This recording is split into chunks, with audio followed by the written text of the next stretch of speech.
If you weren't naughty, we can go to the secondary judge who knows the rules of the sport and applies the appropriate penalty. Is Santa the secondary judge? Because Santa's so focused on the list the main ref or the main umpire is watching the game, and then when he needs to ask for a naughty, nice intent ruling. I don't think it matters whether they're primary or secondary. Just occasionally Santa will blow a whistle, stop the game, and say, "You're out. Leave." Yeah, okay.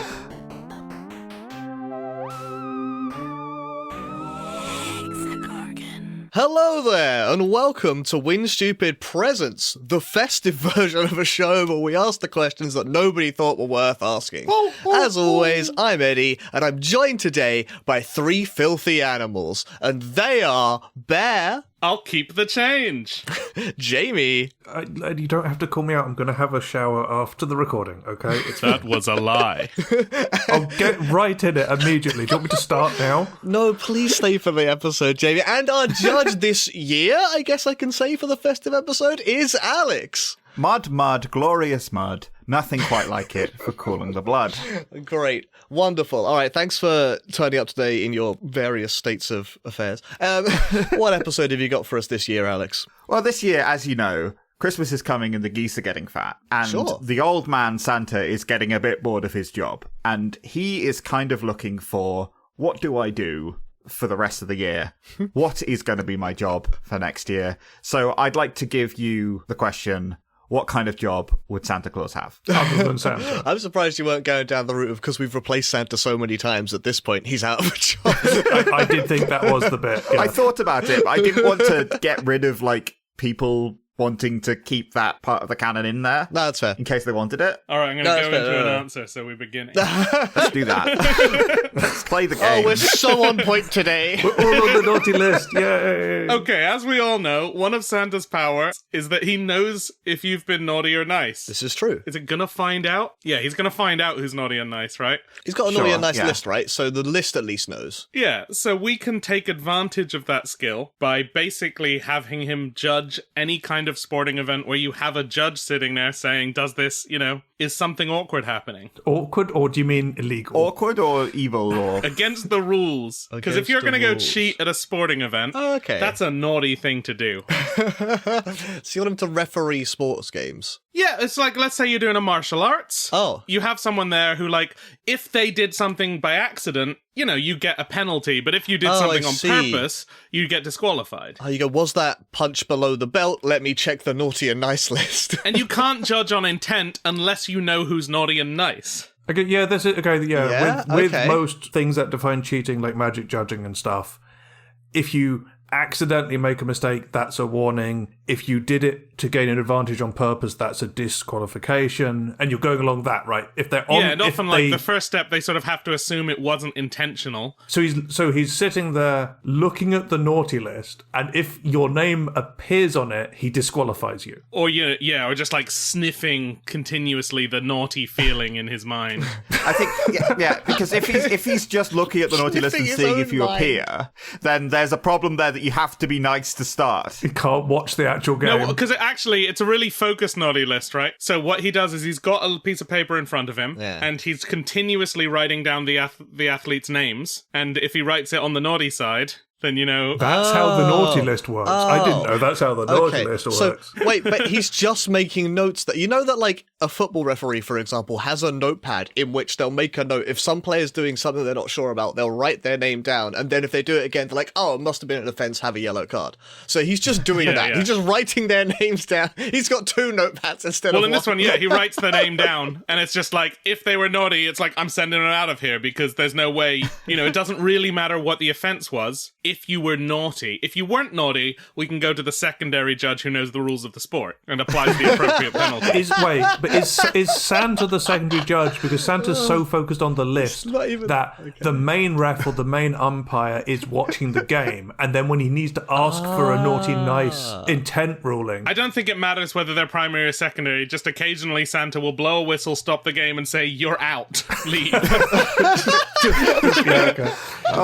Game is proceeding as normal. Seems like everything's going really well. There's been very few fouls. Suddenly Santa blows his whistle despite nothing happening and goes, leave the pitch, red card, fuck off. Yeah. Now the problem, or the upside here, is that, the Olympic code of conduct, for example, will have to be updated saying, like, to compete, you have to be continuously on the nice list for a period before you actually have a contest. Because otherwise, if you're already on the naughty list, you won't appear on it, you'll already be on it, right? Or, like, anytime there's an infraction, we'll just have to assume you're cheating and you'll be straight out, which is not a great look. Is the implication of the list here, the naughty list specifically, that if you do one naughty thing, you appear on the naughty list? In a year, yeah. In a whole year? I don't know. Yeah. That's something I guess that we'll find out, right? Because you will have people who will probably be trying to, like, explore those boundaries and finding out, actually, if we get a nice person and then we dope them up and they agree to do, like, a little naughty thing, will they get away with it? Because now they don't have all the drug tests because Santa's there. Right. Is it balanced naughty and nice? So if your nice outweighs your naughty, you could go up to your nice threshold and still stay on the nice list. And this is really how we judge whether, like, morality is absolute or, like, utilitarian or all that kind of thing. We'll learn. Oh my God. Moral philosophers are super into it. Yeah. However, does wanting to know how Santa's naughty and nice list works so you can exploit it automatically make you naughty? Yes, probably, but that's why you're not competing. You're finding... Listen, I see. You can't make nice people out of athletes. You have to make athletes out of nice people. Sure. Right, and the shadow cabal that's trying to get nice people to dope doesn't tell them about how the naughty nice lists work. That's just, like, the way governments work anyway, right? Like, you think Qatar got the FIFA tournament there because they were on the nice list?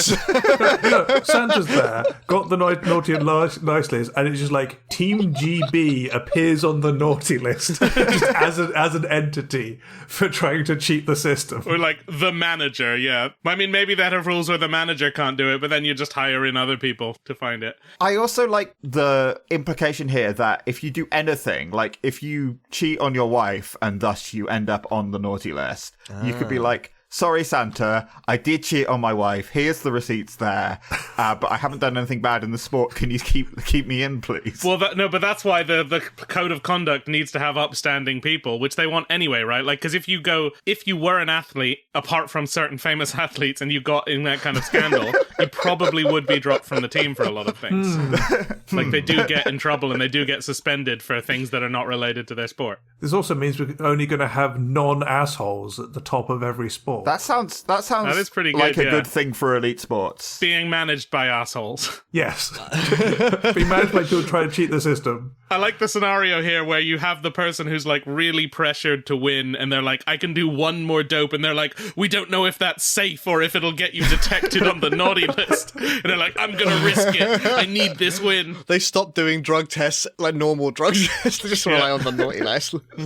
The other way the naughty nice list could work for this is, what if it was like one of those electronic chalkboards that you, like, press a button and wipe it? And so where Santa does it once a year to check who's on the naughty nice list, instead he just does it at the start of a tournament, and so if anyone does anything naughty during the tournament, then they'll come up, and so you've got to only be good for the tournament period. Yeah. Well, it's like in the car, you can press the button that resets your journey mileage. Yeah. So actually, every player has like a meter installed that gradually ticks up with naughtiness. Yeah. And there's a threshold that we say for this point and above is naughty. Does the strat become your team is trying... You have people on your team who are trying to tempt the opposing team into sin to try and get them to get kicked out. It depends if you're...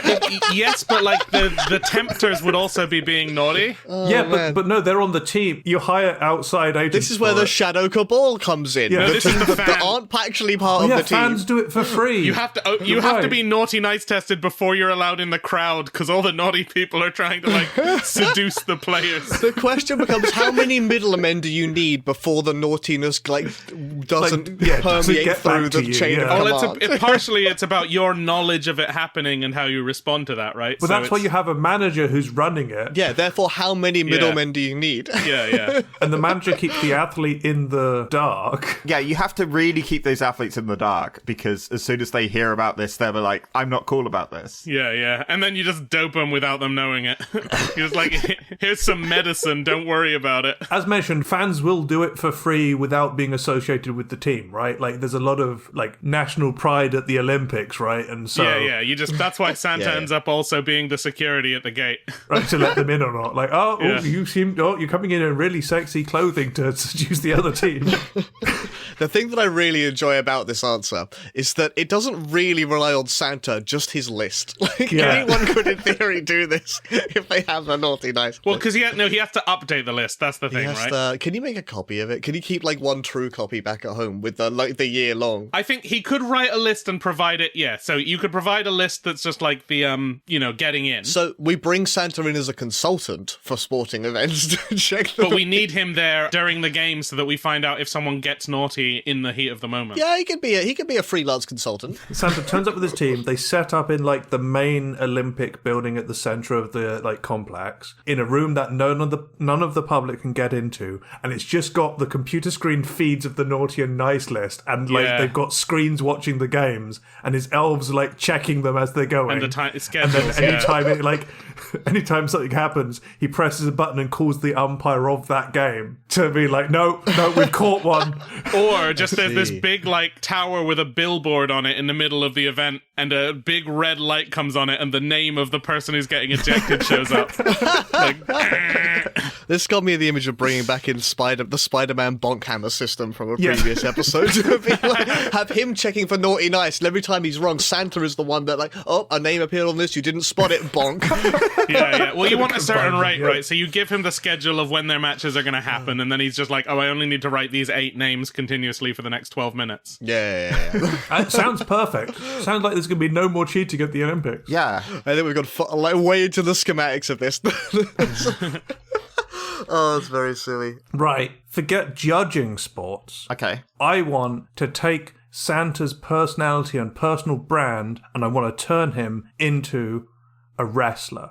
Professional wrestler, part of the WWE or whatever. It is E now, right? F's the old one? Correct. It's been years, I know, but I still try to remember. F is the wildlife one. E is entertainment. Yeah. I'm going to join him into the WWE. I think he'd be a wonderful wrestler with a bunch of gimmicks that like aren't used currently in this kind of thing. Well, I don't know enough, but I assume aren't used. He's got his own theme for coming onto the stage, which is Santa Claus is coming to town. Oh, are you sure it's not Santa Claus? Hang on a minute. Wait a second. He has several themes. Yeah, you can have a bunch of other themes. Instead of you can't see me, it's he can see you when you're sleeping. Yeah, there we go. You can have a bunch of different like named moves that he can do. Like his finishing move, right? His special ability. Sorry, I'm just going to interrupt so you can finish with your finishing move. He's got a special ability that he can never be tricked by someone pretending to be knocked out, because his whole thing is like, I know that you're awake. You can't pull one over on him, right? So he knocks you out. You're gonna your finish him moment, right? Yeah, goes for the pin. Yeah, goes for the pin, wraps you up like a present, and then pile drives you into the chimney. The snow pile driver, The chimney that's just there in every wrestling ring. You know, we have a chimney. Oh no, the chimney's the floor of the wrestling ring. That's it's thematic. Yeah. I mean, you can always use the fact that you're wrapping him up means that you can like switch out the wrestler and then do all these extreme things to their present body. And it just crumples and they're dead. Yeah. Like, we'll throw him into the fireplace under the... Like, he brings them down the chimney, but then leaves them there and lights a fire or whatever. This is getting very Mortal Kombat all of a sudden. The whole wrestling arena. But it's only it's not there. They're not actually there. Then they get to come back next time and say, you lit a chimney on me and I'm mad. I'm gonna light a chimney under you, Santa. Right, and you put all the things outside the arena, like the steel chairs and all that stuff. You can either wrap them in presents or theme them as presents or deliver them as presents to the opponent's face. It's also very funny. It's Santa with a wrapped steel chair. Yeah, exactly. You go to a crowd member's just holding a present. Santa walks over to them, opens the present, goes, "Oh, it's just what I wanted," and pulls out a steel chair. Smacks John Cena with it. Or everyone he's just like, hold on, I think there's something in my bag. All the wrestlers stop rumbling as they look excitedly on. He pulls out a present, like, which one's it for? Hands it to someone. They take the lid off. A little elf punches them in the face. This is spiraling off into Santa's clotheslining them. Yeah. There's also a great gimmick, like, you know how the Royal Rumble, I don't know if you know much about wrestling, but the Royal Rumble has like a bunch of people enter the ring one at a time in the Royal Rumble. So if Santa enters and there's already a bunch of people in there, he can like bring a big bag of presents, like, oh, what's for everyone? Let's find out what presents you guys are getting, and then just pulls out a bunch of coal and starts chucking it at them. It's a hurricane. Lobbing coal into the arena. Yeah, exactly. What a great entrance. I don't know who his tag team partner should be. I'm unsure if it should be the Easter Bunny, Rudolph, Krampus, or Jesus. Jesus! And when he swaps out, he's like, "Happy birthday," and then swaps out because we have to remember the meaning of Christmas. No, Jesus is always on the marketing because there's a famous old match where Jesus was there and it went really well. So they always talk about getting him back, and then he just never shows up. Well, also, Jesus, because he's JC, if Jesus doesn't show up, you can just swap him out with John Cena, same initials. That's a team up we need to see. Or Jack Cross. The best team up. You can swap him out with John Christmas. Either way, they don't show up because you can't see John Cena. Yeah. It works both ways. But Santa can. You can't see him. No, he sees you only when he's sleeping. He knows he's awake. Only when he's sleeping. Yeah, so if John Cena is knocked out, Santa can see him. The one time John Cena can be seen when he's sleeping. That's dumb. Oh, this is great. There's a bunch of things you could do with this as well. Like ladder matches, there's like a briefcase of money you have to collect from the top of it. Instead, it's just a big present full of money still. Or it's usually the belt, right? It's the belt often that they're hanging up there. Oh, it's also the belt. That's true. Belt. It depends. That's the championship match compared to just a regular ladder match. You have to set up the ladder, get the belt, and put it on. Santa's getting to the championship. True. Yeah, I'm not sure how that works for Santa, but I like your style. I don't know enough about wrestling to go much further, but I do think he just fits the vibe. He's a character with known things, known music, etc. Not all wrestlers need to do this, but something that is often in wrestling is that you have like a heel face turn. Drugs. So you have... Oh, is that what does he turn into Krampus, or does he come back in like the black suit? Maybe that's where he turns into Krampus. Maybe that's when he claims, "Oh yeah, by the way, I've been sleeping with your mum this whole time." Like, God damn it! I just think that's part of his normal character, right? Like he's just canonically has slept with all the viewers' mums. Right. It just goes from a pleasant thing to be some company in the night when he's on his. Yeah, normally he's very wholesome, but the Krampus, the Krampus. The heel fucks. turn, he goes full yo mama. With it. Well, anytime you beat somebody, he's like, "Say hi to your mum for me," or whatever. You're all on the naughty list, and I fucked your mothers. But he's always looking into the camera when he says anything about your mum. Oh, so it's not to his opponent, because there's a lot of like it's trash talk, right? With the it's that as well. It's both. Okay, so it's to the audience and to the opponent and to the ref. Oh, that's what's gonna get him. Like, there's gonna be a storyline where he gets kicked out by the ref because he tells the ref that he kissed his mum. And the ref's like, "Thanks, she was lonely." Jamie, I love your idea. Santa would make a great entertainer. But you know, the greatest entertainer? No, that's not fair. The most popular entertainer of our time who needs some competition, and I think that Santa would be the perfect one-upmanship for Mr. Beast. Oh. We call him Mr. Feast.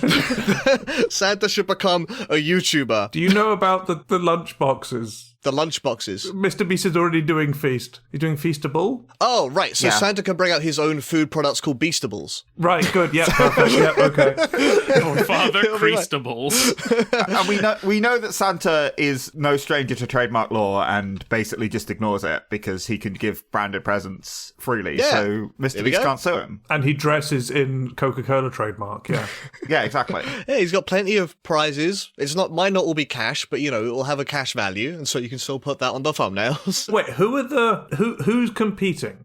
Jamie, you've asked the easiest question, and I'm so glad. He's got a constant supply of contestants in his elves, obviously. Oh, okay. We're just watching a bunch of elves beat each other to death for money. Or poor children. Yeah, children or elves. I don't think anyone beats each other to death in any of Mr. Beast's videos. Metaphorically. Yeah. Metaphorically. Watching them compete for life-changing amounts of presents. He's gotten away with a lot of crimes. He hasn't yet tested whether he can get his contestants to beat each other to death without getting in trouble. Yeah, and that's the one-up that Mr. Feast will have. Oh, all of the, I did a good thing and then I contentified it stuff. And I monetized it, He's been, criticized for. Yeah. I mean, there's bound to be one where you can I allowed 5 elves to go free. How did they do in the real world? I took a bunch of mall Santas and released them in the North Pole. Which one? Hang on, this actually might be a good bit, though. Like, I released 1,000 more Santas and myself in the North Pole. Whoever can find the real Santa, i.e. me, wins $1 million in presents, not $1 million actual dollars. $1 million presents. $1 million presents. Yeah. That's comparing $1 present versus $1 million present, which is better. The content writes itself. That's what I'm saying. I put 1,000 elves in the Arctic Circle instead of a red circle. Last to leave the Arctic Circle that wins. Is this a YouTube channel, or are we trying to go, like, because Mr. Beast got some, like, actual... Yes, both. All of the stuff above. on other channels, right? The Beast Games was on one of the... I can't remember where the Beast Games ended up. It was on Amazon, I think. Amazon, yeah. Are we trying to get a big deal? So we get the Feast Games on Hulu Plus. Oh, Paramount. Well, if you also want some direct competition, he does a, like, Santa reacts to all of Mr. Beast's videos, but he's got, like, a live naughty list tracker on the side. So Mr. Beast's like, look, I gave this guy $5,000 to this homeless man, and it just keeps going naughty because he's, like, doing it for... It's like, it's not genuine. Get fucked, Mr. Beast, says Santa.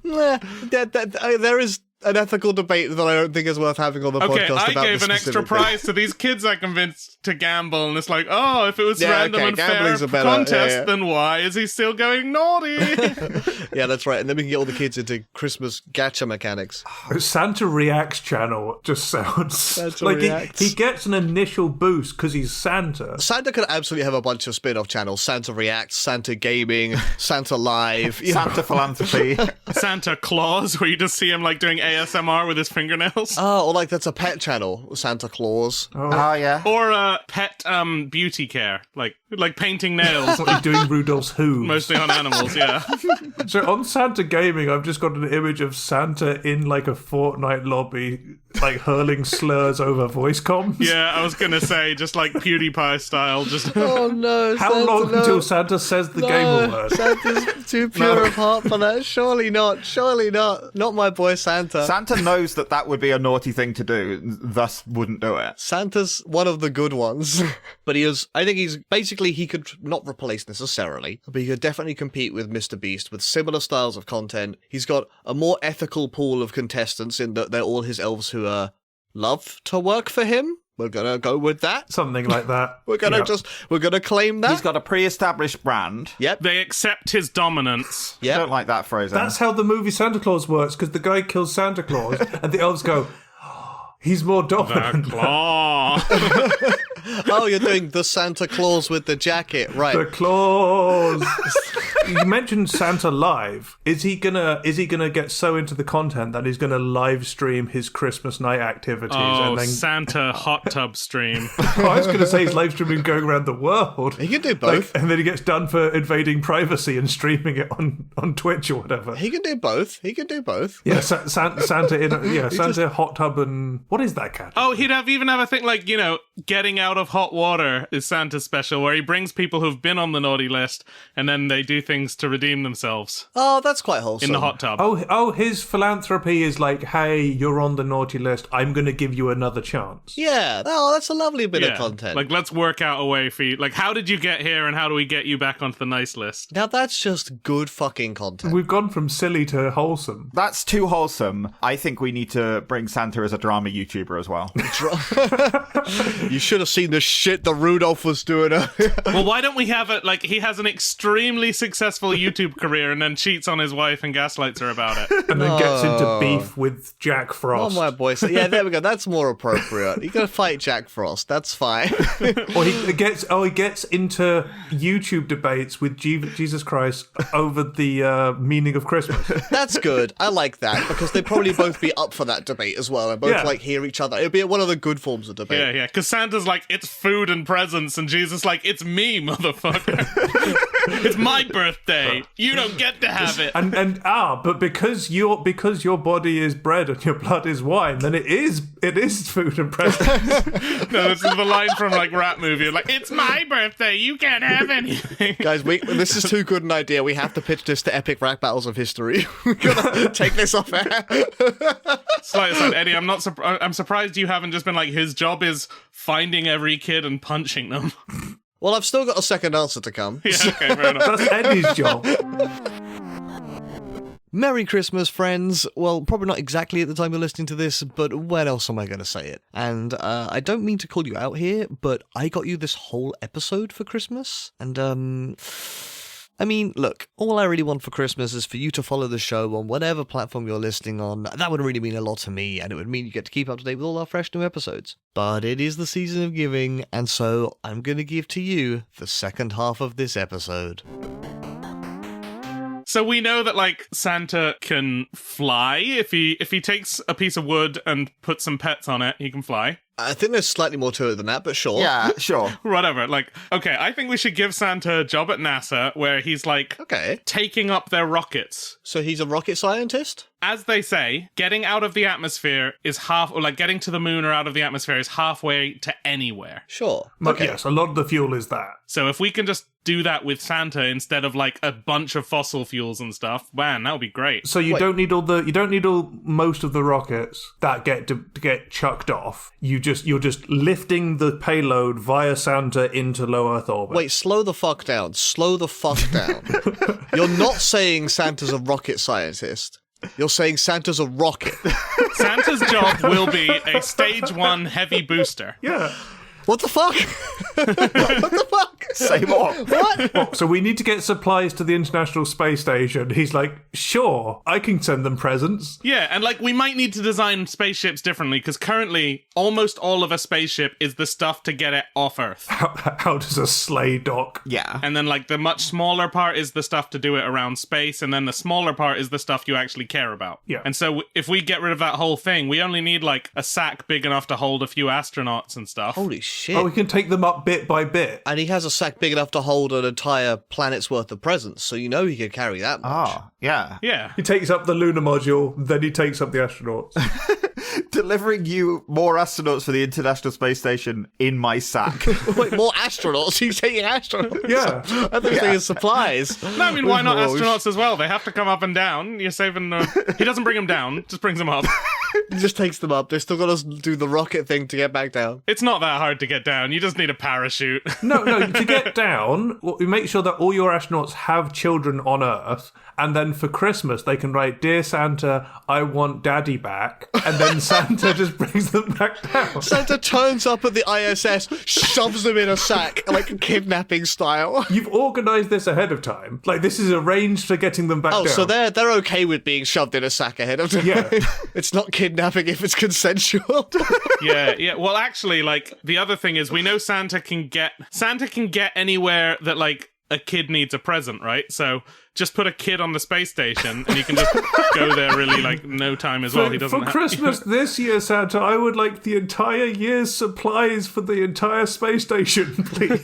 Oh my god. It's like, sorry, you've been too naughty. Have a piece of coal. Everyone starves. 2 or 3 sacrificial children that you just send up to the International Space Station so that there is always someone there. No.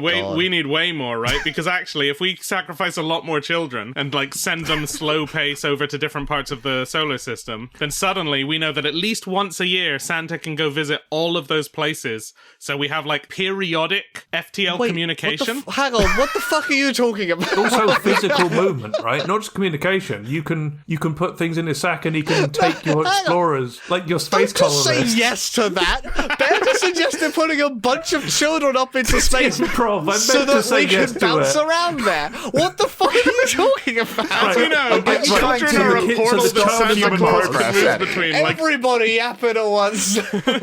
Right, so Bear, you're suggesting you put a child on Mars in like a stasis pod, and then on Christmas you can deliver the rest of the colony. Not a stasis pod. They probably need to be awake to have the Christmas spirit. So like they get woken up once a year, and they have like Fortnite and cola so that they can get by. Okay. But you make these little like chambers with enough supplies and like the stuff to send a kid somewhere to be a portal. I mean, we could also establish human colonies there that have kids, and like that that would be apparently less objectionable, but like, Yes. you don't want to have a colony on every awkward rocket or moon, like rock or moon that you're curious about. You send one kid, and then you use that to establish the colony the next Christmas. Exactly. Yeah, you have Santa go and bring up more people because the kid wishes for company. And then it's a colony, it's ethical, yeah. It's like, I've got one player Fortnite offline. I wish I had a network up here and some people to play with.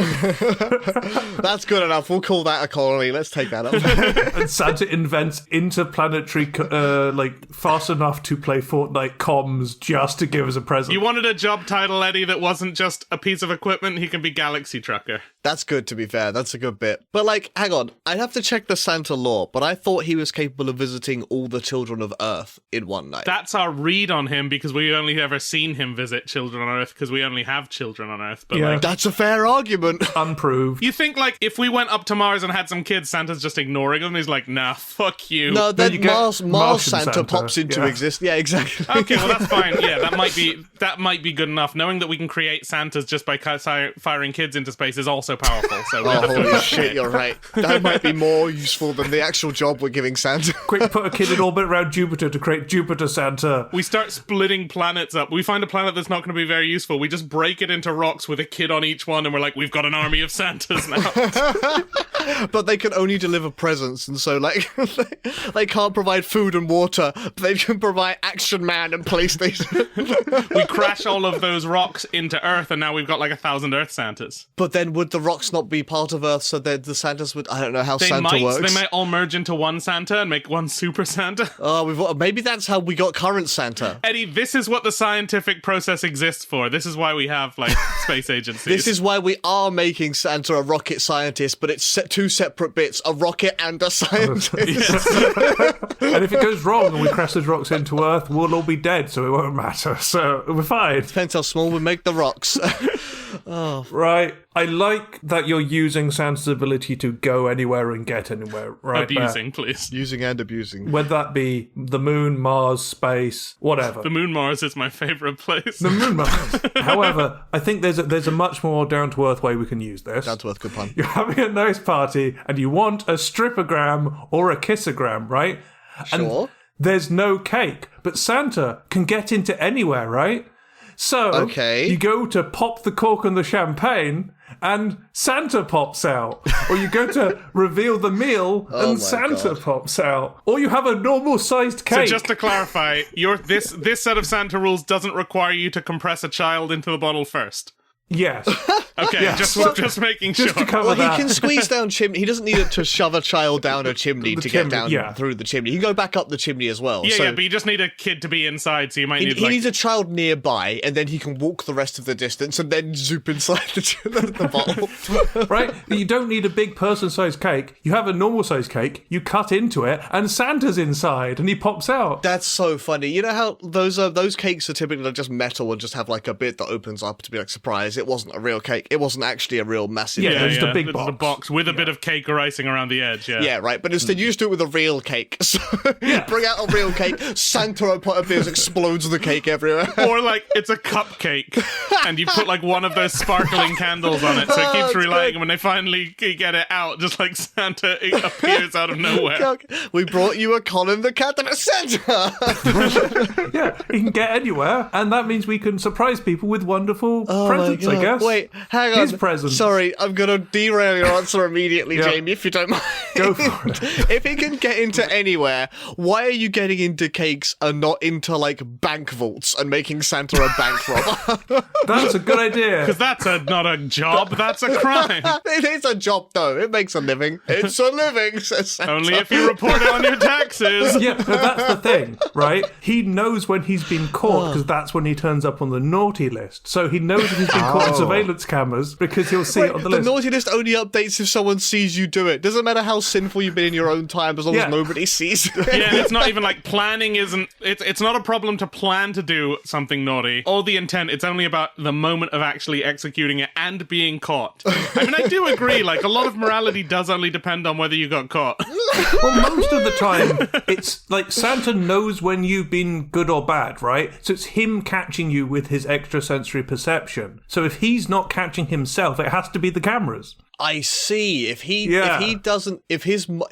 hang on a minute. Does he have to be robbing the bank for good reasons? And then it's not a naughty thing until he gets caught and people think it's a naughty thing, and so he goes on the list. Oh, okay. Yeah, no, I like that. He's doing he's Robin Hooding it. Yeah. Maybe does he not know actually to himself whether people have been naughty or nice? He only knows the public perception of whether they're naughty or nice. Oh, that's very funny. Unsure. He can aggregate human knowledge on whether people have been naughty or nice. So a kid knows they've been naughty and ends up on the naughty list. Whereas for him, it's only when a human has an opinion of him that he actually shows up at all. Feels about the mechanics of Santa rather than bank heist, but we'll figure it out. The naughty nice list is just a political opinion poll. Is what the naughty nice list is. That's a really good job for him, though, just polling. But yeah, he's bank heisting for Robin Hood reasons, which means he's not naughty, or it's when he gets caught. There's a bunch of ways around that. And also, there's one day where it's really easy for him to get in. Yeah? It's bring your kids to work day. Yeah. I mean, as I established with the champagne bottle, he can just teleport nearby and then walk to the bank and zoop into the vault. He doesn't have to have a kid exactly where he needs to be. Oh, sure. He can do it any other day, but it's easiest on that day. Yes, he saves himself an extra 10 meters of walk. And are you basically saying, there is no unethical behavior under an unethical system? The naughty and nice list is just his opinion, bro. The naughty and nice is true morality. It ignores the system we live in. It's these banks are doing something bad, therefore you can do anything you want. A fair game. Oh, this is a dangerous precedent to set for Santa. Oh, my word. Especially Mr. Feast. Also, the bank heist thing does bring up another way of doing this. There's a very famous heist associated with Christmas. Yes. It's How Home the Grinch Alone. Stole Christmas. Oh. So Santa could be the Grinch and steal Christmas after he delivers it. What's a good job for Santa? The Grinch. That's really funny.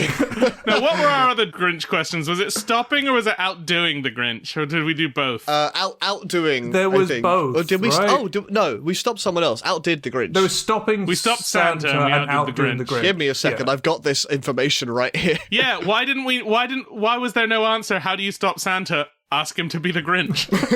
For this year, Santa, I would like you to steal all the presents in the world. I'd like you to quit your job as Santa and take a job as the Grinch. We've stopped Santa, we've done a better job than Santa, and now Santa, be the Grinch. Yeah, be the Grinch this year, yeah. So Santa's Christmas Day job is delivering all the presents, and the rest of the year he goes around stealing the presents back again, so that next year he has presents to give Has kids. the presents to give out again? Oh, He man. mixes them up so that you don't get the same present twice. Notably, this is coming out on Boxing Day, the day he starts doing this. Oh, he's coming for you. Oh, that's really dumb. Just Santa and reverse. What job should Santa have? Reverse Santa. Yeah, Which I think you argued chimney sweep is reverse Santa in a recent episode. that could be your answer if you want. Maybe that's his new, ecological initiative. He's realized the effect he's having on climate change and consumerism, and he's like, oh, I should adopt this, leave no trace. I will make one set of presents ever, and never, clean everything up once I'm done, once the holiday's over. You just give him a copy of How the Grinch Stole Christmas, he sees how well it turns out, and so he has to go and copy it. Because they all learn about the spirit of Christmas when Christmas is stolen from them. Yeah, but those are who's, not people. Oh, good point. Yeah, okay. They only learn lessons from, allegorical fairy tales. Unlike us, who never learn any lessons. We learn lessons from being beaten up by Santa Claus on his naughty, nice live stream.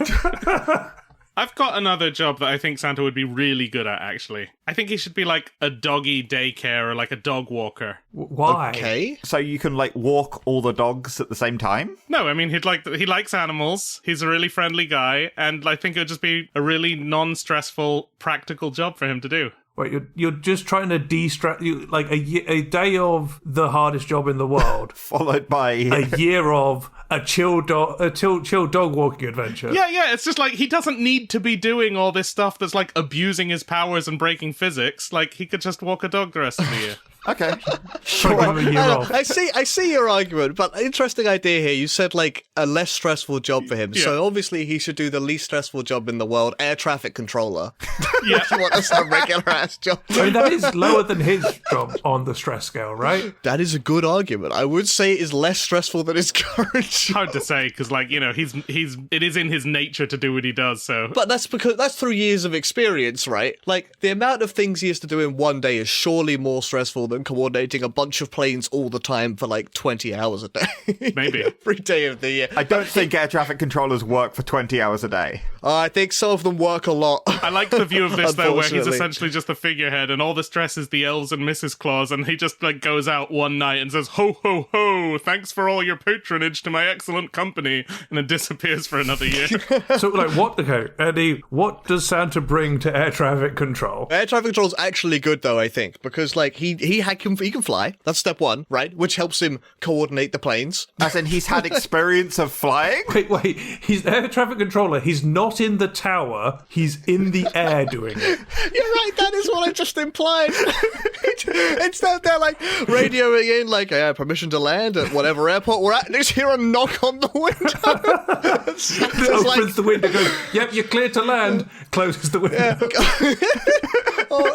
Knocks on the window like he's a police officer, just like indicates to roll down the window, or and they're like, we can't, it's a fucking plane. And he's like, all right, well, circle around, give me 5 minutes, there's quite a lot of traffic down there. He's got placards and he's just writing the messages and holding them up. Also, it'd be funny if he can only give people a note by, like, attaching it to a present. So he hands the pilot the present, it's got all the instructions on the tag, but the pilot just opens it, and it's the Game Boy he's always wanted, and he just starts playing the Game Boy instead of flying the plane.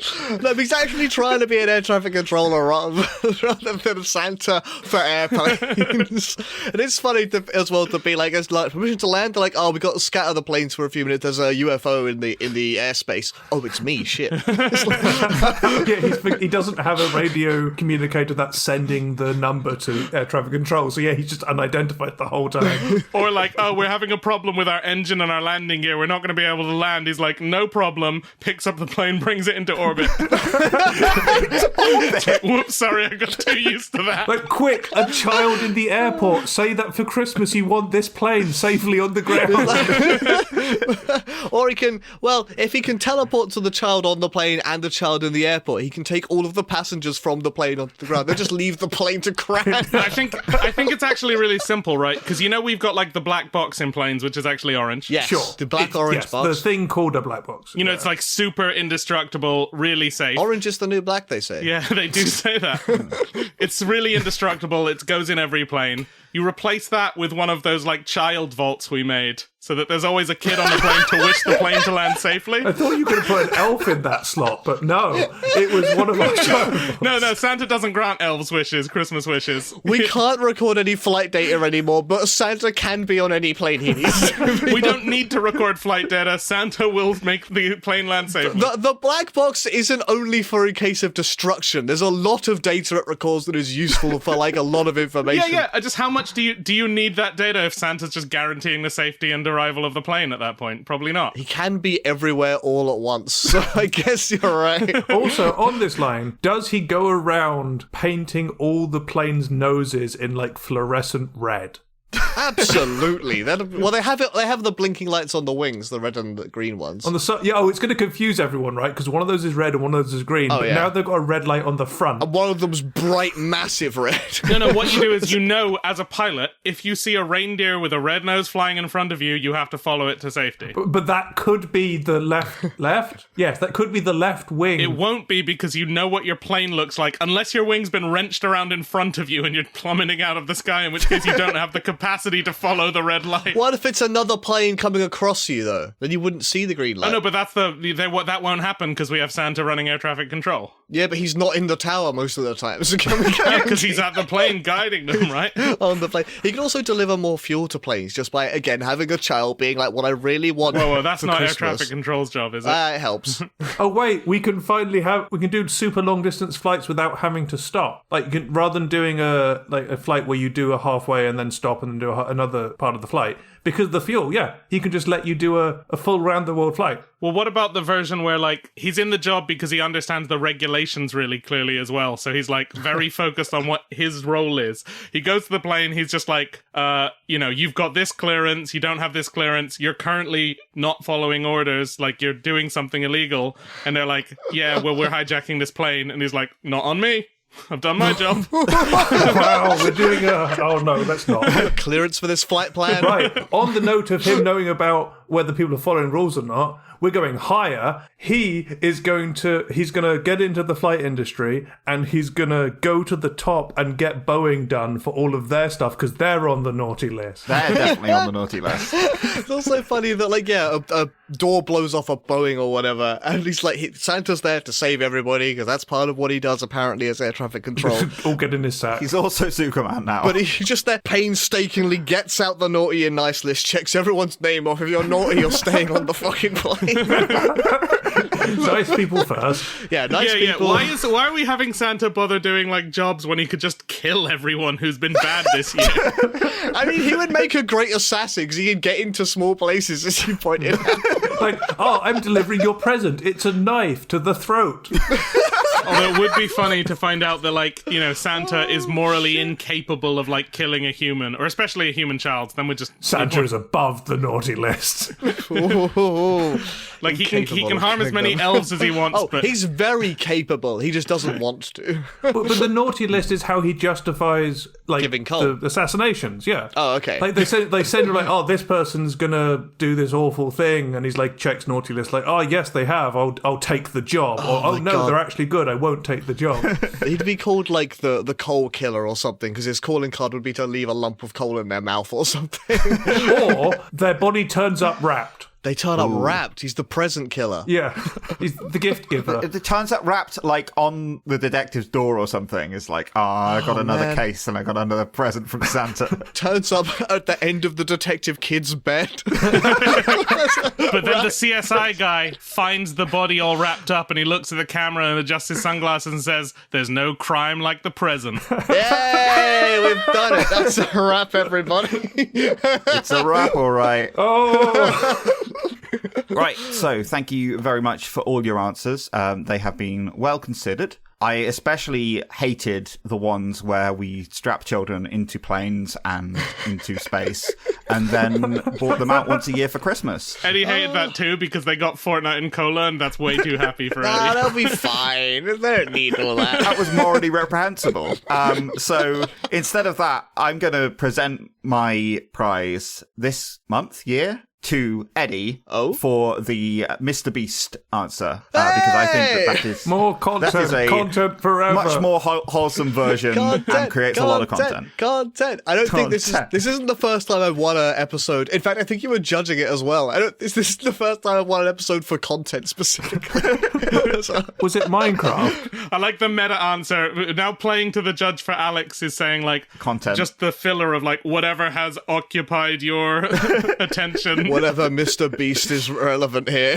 Mr. Beast is a funny thing to riff on. He's a funny man. He's funny to make fun of, is what I would say. Yes. What do I win? Congratulations, Eddie. You have won a letter of recommendation for any job in the North Pole. Which job? Any job. Wait, what? I've just written this, you won Win Stupid Prizes about Santa. Congratulations. I recommend that any job in the North Pole you're probably qualified for. Eddie has talked about jobs on a Christmas episode and therefore would be a great candidate for this role. Yep. Insert role here. Great. So if I applied to a job in the North Pole, I've got a letter of recommendation for it. You have a letter of recommendation. Yes. Great. Thank you, I guess. Now to find a fucking job, I guess. Hope you like science. Hope you like moving. We could write a letter of recommendation to Santa for you. I mean, I don't know if that'd be any better. Even if there wouldn't be a job attached, we'd just write a letter saying we recommend Eddie and send it to Santa. All that matters is it's a stupid prize. Thanks for listening, Anonymous Data Point. I know everyone tells you this, but as a tiny independent outlet, we really do need your support. So if you've enjoyed this stupid episode, please subscribe on whichever platform you're listening on. If you're feeling extra generous, you could rate and review us on Apple and Spotify. 5 stars, please. Or more importantly, you could recommend this show to a friend. Regardless of whether you do any of that, we really appreciate your listenership, and we look forward to seeing you in the next episode. Well, you'll see us anyway. I mean, not see exactly. You get the idea.